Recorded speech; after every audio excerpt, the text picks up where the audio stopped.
നിലമ്പൂരിൽ തെരഞ്ഞെടുപ്പ് ചൂടാണ്. ആ പോരാട്ടച്ചൂടിങ്ങനെ ഏറുമ്പോൾ തണൽ വിരിക്കുന്ന പ്രകൃതിദത്തമായിട്ടുള്ള ഒരു കാഴ്ചയിലേക്കാണ് ഇന്ന് പ്രേക്ഷകരെ കൂട്ടിക്കൊണ്ടുപോകുന്നത്. കനോലീസ് പ്ലോട്ട്, തേക്കിൻ മരങ്ങളാൽ സമൃദ്ധമായിട്ടുള്ള ഒരിടം.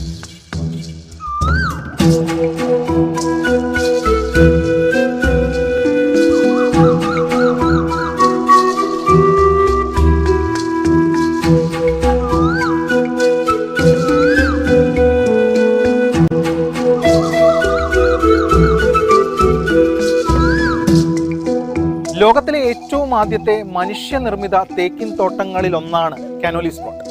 ലോക പൈതൃക പട്ടികയിലടക്കം ഇടം പിടിച്ചിട്ടുണ്ട്. 5 ഏക്കറിലധികമാണ് വിസ്തൃതി.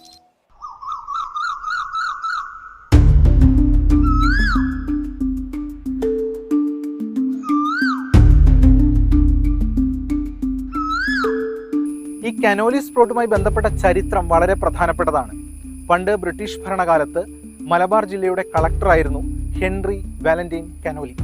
അദ്ദേഹമാണ് ഇവിടെ ഇത്തരത്തിലൊരു തേക്കിൻ തോട്ടം സ്ഥാപിക്കണമെന്ന് നിർദ്ദേശം നൽകുന്നത്. 1800 മധ്യേ ഇവിടെ ഫോറസ്റ്റ് കൺസർവേറ്റർ ആയിരുന്നു ചാത്തുമേനോൻ. ചാത്തുമേനോനാണ് ഈ ഉദ്യമത്തിന് നേതൃത്വം കൊടുത്തത്.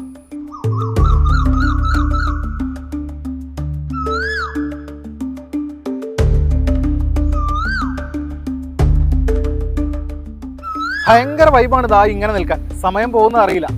നിലമ്പൂരിലെ മാത്രമല്ല, സംസ്ഥാനത്തെ ഏറ്റവും പ്രധാനപ്പെട്ട വിനോദസഞ്ചാര കേന്ദ്രങ്ങളിൽ ഒന്നാണ് കനോലീസ് പ്ലോട്ട്. ഈ കാണുന്നതാണ് ചാലിയാർ. ഇതിന് അപ്പുറമാണ് പ്ലോട്ടിന്റെ പ്രധാനപ്പെട്ട ഭാഗം.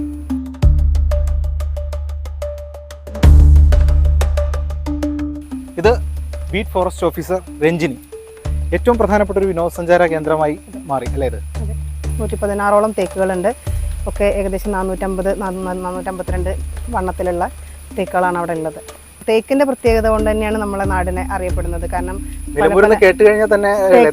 തേക്കാണ്. ആ പ്രത്യേകത എന്താ വെച്ചാൽ നമ്മുടെ ചാലിയാറിലും ഈ മണ്ണിലൊക്കെ സ്വർണത്തിന്റെ അംശം ഉണ്ടെന്നാണ് പറയുന്നത്. ആ അംശം കൊണ്ട് തന്നെ നമ്മുടെ തേക്കിനൊക്കെ നല്ല ഗോൾഡൻ കളറാണ്. മറ്റു തേക്കുകളെ അപേക്ഷിച്ച് നല്ല ഗോൾഡൻ നിറം ഉണ്ടാവും. മാത്രമല്ല നമ്മുടെ തേക്ക് പെട്ടെന്ന് മെച്യൂരിറ്റി കുറച്ചും കൂടി പെട്ടെന്നാവുന്നുണ്ട്. അതൊക്കെ ഈ മണ്ണിന്റെ പ്രത്യേകതകളാണ്. പിന്നെ നമ്മുടെ പ്രധാനപ്പെട്ട ടൈറ്റാനിക് പോലെയുള്ള വലിയ കപ്പലുകൾക്ക് നമ്മുടെ തേക്ക് യൂസ് ചെയ്തിട്ടുണ്ട്.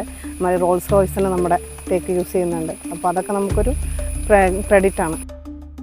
ഏറ്റവും കൂടുതൽ കാണാൻ ആളുകൾ ആഗ്രഹിക്കുന്നത് അവിടെയാണ്. നമുക്ക് ഇപ്പോൾ തൂക്കുപാലം ഇല്ലാത്തതുകൊണ്ട് അതൊരു വലിയ അട്രാക്ഷൻ ആയിരുന്നു. നമുക്ക് ഏറ്റവും വലിയ ഹൈറ്റിലുള്ളൊരു തൂക്കുപാലം ഉണ്ടായിരുന്നു. അത് പോയി കുറച്ചും കൂടി ഹൈറ്റിൽ ഇപ്പോൾ നമ്മളതിൻ്റെ പണികൾ നടക്കുന്നുണ്ട്. അങ്ങോട്ടേക്ക് എത്തിക്കഴിഞ്ഞാൽ ആളുകൾക്ക് അത് കുറച്ചും കൂടി ഒരു ഉപകാരമാവും. ഇത്രയും കാലം ചെങ്കാർ സർവീസ് ഉണ്ടായിരുന്നു. ചാലിയാറിൻ്റെ ഒഴുക്കുകൊണ്ട് നമ്മളത് നിർത്തിവെച്ചതാണ്. ഇതും ഈ പ്ലോട്ടിന്റെ ഭാഗമാണല്ലോ അല്ലേ? എല്ലാം എളഞ്ചേരി റിസർവ് എന്ന് പറയുന്ന ഫോറസ്റ്റ് റിസർവിന്റെ ഭാഗമാണ് ഇതെല്ലാം നിൽക്കുന്നത്. ത്രിവേണി സംഗമം നമുക്ക് ചാലിയാറുണ്ട്, കുറുവമ്പുഴയുണ്ട്, കുതിരപ്പുഴ. ഇത് മൂന്നും കൂടി ഒരു 100 മീറ്റർ അപ്പുറമാണ്. അത് പക്ഷേ ചാലിയാറിന്റെ ഇങ്ങേ സൈഡിലാണ് നമ്മൾ കാണാനുള്ള ഒരു വ്യൂ പോയിന്റ് പോലെ വെച്ചിട്ടുള്ളത്. ഒരുപാട് ആളുകൾ ഉണ്ട്. സന്ദർശകരുടെ അളവ് നമ്മൾ മഴയൊന്നും പ്രശ്നമല്ല. അല്ലെങ്കിൽ ഈ കാലത്തൊക്കെ കുറച്ച് കുറയാറുണ്ട്. പക്ഷെ ഉപതെരഞ്ഞെടുപ്പും നമുക്കിതിനൊരു സന്ദർശകരുടെ എണ്ണം കൂട്ടിയിട്ടുണ്ട്.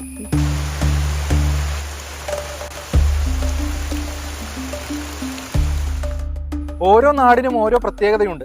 മറയൂരിൽ ചന്ദനമരങ്ങളാണെങ്കിൽ നിലമ്പൂരിൽ ഇതുപോലെ കൂട്ടമായി നിൽക്കുന്ന തേക്കിൻ കാടുകളാണ് സൗന്ദര്യം.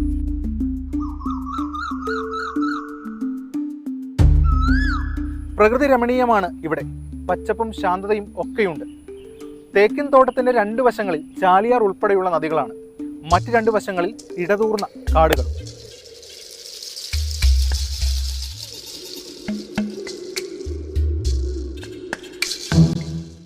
കനോലീസ് പ്ലോട്ട് വെറും ഒരു തോട്ടം മാത്രമല്ല, ഇന്ത്യയിലെ വനവൽക്കരണ ചരിത്രത്തിന്റെ ജീവിക്കുന്ന സ്മാരകം കൂടിയാണ്. തെരഞ്ഞെടുപ്പ് പ്രചാരണത്തോടൊപ്പം ഈ നാടിനെ അറിഞ്ഞ് നാടിന്റെ സൗന്ദര്യവും കൂടി പ്രേക്ഷകരിലേക്ക് എത്തിക്കുകയാണ്. ക്യാമറമാനായ നിഖിലിനും സുജോയ് എഡ്വേർഡിനും വിനീഷിനുമൊപ്പം എസ് രാഗിൻ, മാതൃഭൂമി ന്യൂസ്, നിലമ്പൂർ.